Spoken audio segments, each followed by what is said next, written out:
दोस्तों स्वागत है आप सबका फिर से एक न्यू वीडियो में। आज की इस वीडियो में हम एक्सप्लेन करेंगे वेरोनिका मूवी को, जो कि एक सच्ची घटना पर आधारित है और यह पूरे वर्ल्ड का केवल एक ही केस था जिसमें कि डीमन के बारे में जिक्र किया गया था। तो चलिए बिना किसी देरी के इस कहानी को शुरू करते हैं। मूवी का मेन कैरेक्टर एक 15 साल की लड़की होती है जिसका नाम वेरोनिका होता है, जो ईयर 1991 में मैड्रिड नाम की एक सिटी में अपनी मदर और अपने छोटे बहन और भाइयों के साथ रहती थी। कुछ साल पहले ही उसके फादर की डेथ हो चुकी थी। तब घर को चलाने के लिए उसकी मदर दिन रात एक क्लब में काम करती थी और इन हालात की वजह से वेरोनिका को अपने छोटे बहन भाइयों का ख्याल रखना पड़ता था। 12 जून 1991 की मॉर्निंग में और आज के दिन सूरज ग्रहण भी लगने वाला था और बच्चों को टीचर के अंडर सोलर क्लिप्स के व्यू दिखाए जाने वाले थे। सूरज ग्रहण लगने से पहले टीचर्स बच्चों को क्लास में इसके बारे में जानकारी दे रहे होते हैं कि आखिर सूरज ग्रहण क्या होता है, और इसके बारे में इंफॉर्मेशन देते हुए टीचर्स ये भी बताते हैं कि पुराने जमाने में सूरज ग्रहण के वक्त लोग किसी को सैक्रिफाइस करते थे, यानी कि उसकी बलि देते थे। और यही नहीं, इस बात पर भी भूत विश्वास किया जाता था कि कोई भी इंसान किसी भी मरे हुए शख्स की सोल को इस दुनिया में आसानी से बुला सकता है। इन सब बातों के दौरान क्लास में हमें दिखाया जाता है कि वेरोनिका को सूरज ग्रहण देखने में कोई इंटरेस्ट नहीं है, बल्कि इस वक्त वो अपनी फ्रेंड रोजा के साथ कुछ डेंजरस प्लान रेडी कर रही होती है। एक तरफ स्कूल के सभी बच्चे अपने टीचर्स के साथ छत पर सूरज ग्रहण देखने जा रहे होते हैं, जबकि दूसरी तरफ वेरोनिका अपनी फ्रेंड रोजा और डियाना के साथ स्कूल के बेसमेंट में जाती है, जहां पर वो किसी तरह का खतरनाक गेम खेलने वाली थी और वो एक ओजा बोर्ड के जरिए किसी की सोल से कांटेक्ट करना चाहती थी। डियाना, जिसके फ्रेंड की कुछ महीने पहले ही कार एक्सीडेंट में डेथ हो गई थी, वो उसकी सोल को बुलाना चाहती थी और वेरोनिका अपने फादर की सोल को बुलाना चाहती थी। और सबसे पहले वो लोग वेरोनिका के फादर की पिक्चर को ओजा बोर्ड के सामने रखते हैं और उनकी सोल से कांटेक्ट करने की कोशिश करते हैं। तीनों लड़कियां एक कप पर हाथ रखती हैं, जिस पर उन्हें फौरन रिस्पॉन्स मिलने लगता है। आत्माओं की रिप्लाई में वह कप खुद ब खुद मूव करना शुरू कर देता है और वह कप इतना गर्म हो जाता है कि रोजा और डियाना अपनी उंगलियां हटा लेती हैं। और इस गेम को वेरोनिका ही कंप्लीट कर रही थी और जैसे ही सूरज ग्रहण लगता है वह कप टूट जाता है। कप के टूटने की वजह से वेरोनिका की उंगलियों पर चोट लग जाती है, जिसमें से खून आता है और वह ओजा बोर्ड पर गिर जाता है। वेरोनिका, जो कि एक स्टैचू की तरह बिल्कुल चुपचाप बैठी होती है, और वो ओजा बोर्ड भी टूटकर 2 हिस्सों में बदल जाता है। और उसी वक्त बेसमेंट में अचानक से आग लग जाती है और बहुत सारी पैरानॉर्मल एक्टिविटी शुरू हो जाती है, जिस पर डियाना जोर जोर से चिल्लाना शुरू कर देती है। वेरोनिका जमीन पर लेटकर कुछ अजीबोगरीब बातें कह रही होती है और वो अचानक से शैतानी आवाज में चिल्लाकर बेहोश हो जाती है। फिर हमें दिखाया जाता है कि वेरोनिका अपने स्कूल के हॉस्पिटल के एक वार्ड में होती है और उसका चेकअप एक डॉक्टर कर रही होती है। डॉक्टर समझती है कि वेरोनिका शायद आयरन की कमी की वजह से बेहोश हो गई और उसे अपनी डाइट पर ध्यान रखने को कहती है। इसके बाद वो अपने भाई बहनों के साथ घर जा रही होती है। तब वो नोटिस करती है कि स्कूल में ही रहने वाली एक सिस्टर वेरोनिका को बहुत अजीब तरीके से घूर रही होती है। लोग इस सिस्टर को सिस्टर ऑफ डेथ बुलाते हैं और यहाँ पर अजीब बात यह है कि वह सिस्टर ब्लाइंड थी। तो फिर सवाल यह पैदा होता है कि वो कैसे वेरोनिका को घूर रही थी। वेरोनिका के रास्ते में और घर पहुँचने पर भी वेरोनिका के साथ कुछ न कुछ अजीबोगरीब होता रहा। वो डिनर करते हुए बिल्कुल फ्रीज हो जाती है और यही नहीं, उसकी बॉडी पर भी किसी के पंजों के निशान उभरने शुरू हो जाते हैं। उसी दिन वेरोनिका जब अपने भाई एंटोनिटो को नहला रही होती है, तब उसे उसके रूम से कुछ आवाज आती है और जब वह उस आवाज को फॉलो करती है, वह खुद ब खुद उसी रूम में लॉक हो जाती है जिस रूम से आवाजें आ रही थी। और उसे बंद हुए रूम के अंदर उसके भाई एंटोनिटो की रोने की आवाज आती है। वह किसी तरह से रूम से निकलकर वॉशरूम में आती है, जहाँ पर एंटोनिटो बाथ टब में बैठकर चिल्ला रहा होता है। किसी ने बाथ टब में गर्म पानी चला दिया था, जिससे एंटोनिटो की बॉडी जल जाती है। फिर वेरोनिका जल्दी से एंटोनिटो को टब से बाहर निकालती है और उसकी बॉडी पर मेडिसिन लगाती है। रात को वेरोनिका एक ख्वाब देखती है।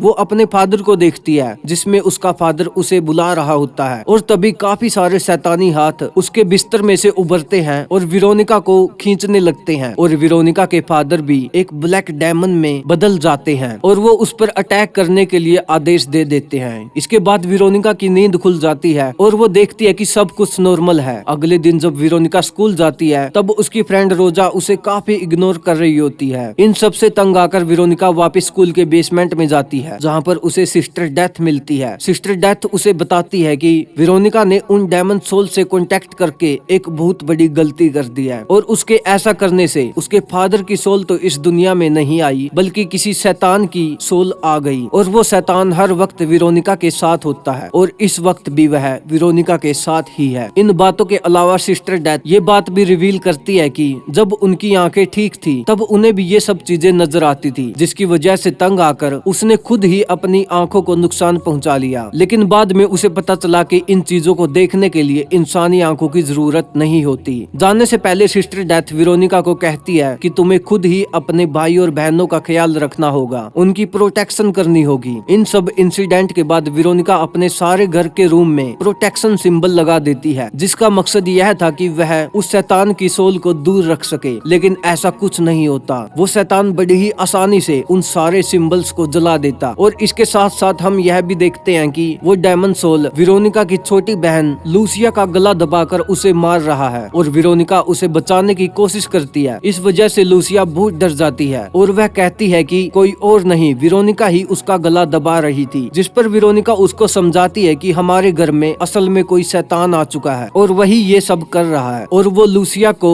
उससे बचाने के लिए ऐसे कर रही थी। उसी रात में वेरोनिका को फिर से एक ख्वाब आता है। वो देखती है कि उसकी बहन उसे दांतों से काट काट कर खा रही है और यही नहीं, उसका भाई एंटोनिटो भी उसकी गर्दन दबा रहा है और साथ ही साथ उसकी मदर भी उसे डांट रही होती है। और इन सब से डरकर वेरोनिका जाग जाती है। जब वो अपने बिस्तर से उठती है तो वहाँ पर उसे खून के निशान दिखाई देते हैं और मैट्रेस के नीचे बहुत बड़ा काला धब्बा था। ऐसे लग रहा था जैसे वो मैट्रेस जल चुका हो। और तब वो जाकर घर के सारे मैट्रेस को चेक करती है और सभी मैट्रेस पर वही धब्बा बना हुआ था और उस निशान को देखकर ऐसा लग रहा था जैसे किसी इंसान ने उसे जलाने की कोशिश की है। और यहाँ सबसे अजीब बात यह है कि वह काला निशान किसी शैतान को प्रेजेंट कर रहा था। एंटोनिटो वेरोनिका को बताता है कि रात को उसके फादर उससे मिलने आए थे और वह कहते हैं कि मैं उनको साथ ले जाऊंगा। यह सुनकर वेरोनिका काफी डर जाती है और वो अपने भाई को समझाती है कि उसे किसी की भी कोई भी बात मानने की कोई जरूरत नहीं है और वह अपनी आंखें और कानों को बंद करके वेरोनिका को बुलाए ताकि वह उसकी हेल्प के लिए आ जाए। फिर कुछ देर बाद वेरोनिका सिस्टर डेथ से मिलने जाती है और इन डेमन सोल से बचने के लिए हेल्प मांगती है। सिस्टर उसे बताती है कि उस दिन उन्होंने अपना गेम अधूरा छोड़ दिया था, जिसकी वजह से वह शैतान यहीं पर रह गया और उन्हें दोबारा से वो गेम खेलना होगा ताकि उस शैतान को वापस भेजा जा सके। यह सुनकर वेरोनिका अपनी फ्रेंड रोजा के घर जाती है और उससे कहती है कि वह दोबारा गेम खेल के शैतान को वापस भेजेंगे। लेकिन रोजा उसकी कोई हेल्प नहीं करती और उसके साथ जाने से मना कर देती है, जिसकी वजह से वेरोनिका अकेली ही रह जाती है। तब वो डिसाइड करती है कि इस सारे प्रोसेस को खत्म करने के लिए वो अपने भाई और बहनों के साथ वह गेम खेलेगी। और उस रात वेरोनिका उस ओजा बोर्ड को जोड़कर अपनी बहनों के साथ इस गेम को स्टार्ट करती है और साथ में वेरोनिका एंटोनिटो को घर की दीवारों पर प्रोटेक्टेड सिंबल बनाने के लिए कहती है, लेकिन वह गलती से गलत सिंबल बना देता है। गेम शुरू करने के बाद वेरोनिका उस शैतान को यह दुनिया छोड़ जाने को कहती है, जिस पर वो शैतान मना कर देता है। वो बुक में देखकर कई तरीकों से शैतान को इस दुनिया से भगाने की कोशिश करती है, लेकिन वह शैतान अपनी फुल फॉर्म में उनके सामने आ जाता है और आते ही उन लोगों पर अटैक भी कर देता है। डर कर वेरोनिका पुलिस को फोन करती है और उसी दौरान वो शैतान एंटोनिटो को अपने साथ ले जाता है। वेरोनिका की सिस्टर लूसिया और इरेने इन सब से बचने के लिए घर से बाहर भाग जाती है, जबकि वेरोनिका एंटोनिटो को ढूंढने वापस अपने घर में जाती है। फिर उसे पता चलता है कि वो उसके रूम में बंद है और वो उससे बात करने की कोशिश करती है, लेकिन एंटोनिटो वही करता है जो वेरोनिका ने उसे करने के लिए कहा था। वह अपनी आंखें और कानों को बंद करके वेरोनिका को ही बुला रहा होता है। इसके बाद वेरोनिका को अपने अंदर कुछ अजीब सा फील होता है और असल में बात यह थी कि